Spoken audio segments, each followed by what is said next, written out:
Hi friends, আজকের recipe butter চিংড়ি।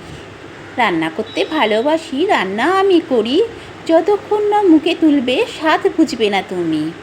অসাধারণ একটা রেসিপি হচ্ছে এই বাটার চিংড়ি। তো প্রথমেই তোমাদেরকে আমি হাই জানিয়ে দিয়ে আমি আমার রান্নাটি শুরু করলাম। তো চিংড়ি মাছগুলোকে আমি ভালো করে কেটে ধুয়ে তাতে একটা করে কাঠি ভরে দিয়ে দিলাম নুন, আর দিয়ে দিলাম লঙ্কার গুঁড়ো, আর দিয়ে দিলাম হলুদ গুঁড়ো। সব চিংড়ি মাছের গায়ে খুব ভালো করে হাত দিয়ে মাখিয়ে একটা সাইড করে রেখে দেব।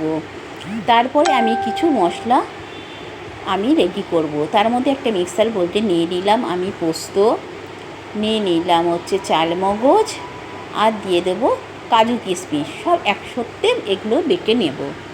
তো সব একত্রে বেটে নিয়ে নিলাম। এখানে আরেকটি মশলা তৈরি করব, তাতে পেঁয়াজ কুচি, লঙ্কা কুচি আর রসুন সব একত্রে ওটা একটা মশলা রেডি করে নিয়েছি। আমার সমস্ত মশলা রেডি হয়ে গেছে।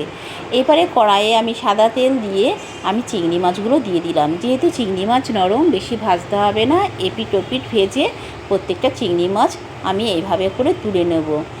তো চিংড়ি মাছ বেশি ভাজলে কিন্তু সবসময় শিখিয়ে যায়, চিংড়ি মাছ অল্প ভেজেই তুলে নিতে হয়।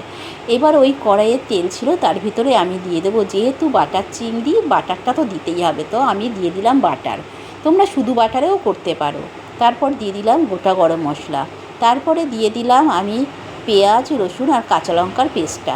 সেটা দিয়ে একটু খুব ভালো করে নেড়ে চেড়ে কষিয়ে নিয়ে দিয়ে দেবো কিছু গুঁড়ো মশলা। তার মধ্যে লঙ্কার গুঁড়ো, আর দিয়ে দিলাম নুন, স্বাদ অনুযায়ী নুন দিয়ে এবারে খুব ভালো করে মশলাটাকে কষিয়ে নেব। দিয়ে দেবো একটু মশলা ধোয়া জল দিয়ে আবারও খুব ভালো করে কষিয়ে নেব। কষিয়ে তারপরে আমি এখানে দিয়ে দেব আমি সেই একটুখানি বিরিয়ানি মশলা। তোমরা বিরিয়ানি মশলাটা বাড়িতেও রেডি করে দিতে পারো। তারপরে আমি এখানে রেখেছিলাম যে কাজু কিশমিশ আর পোস্ত আর চালমগজের বাটারটা, সেটা দিয়ে দিলাম। তারপরে দিয়ে দিলাম ওটার একটু ধোয়া জল। তারপরে দিয়ে দিলাম এখানে ফাটানো টক দই। তো ফাটানো টক দই দিয়ে দিলাম একটু মশলা ধোয়া জলটা দিয়ে আরও ভালো করে কষিয়ে আমি একটু গ্রেভি করার জন্য একটু জল দিয়ে দিলাম। যেটা আমার গ্রেভিটা খুব ভালো করে ফুটে এসছে, তখন আমি এখানে গুঁড়ো দুধ অ্যাড করলাম। তো গুঁড়ো দুধটা দিয়ে ভালো করে নাড়তে হবে, যাতে গুঁড়ো দুধটা ডেলা না পাকিয়ে যায়। এভাবে করে নেড়ে চেড়ে তারপরে আমি দিয়ে দিলাম একটু মিষ্টি। তোমরা যে কোনো চিনি দিতে পারো, আমি যেহেতু গুড় খাই আমি একটু গুড় দিয়ে দিয়েছিলাম।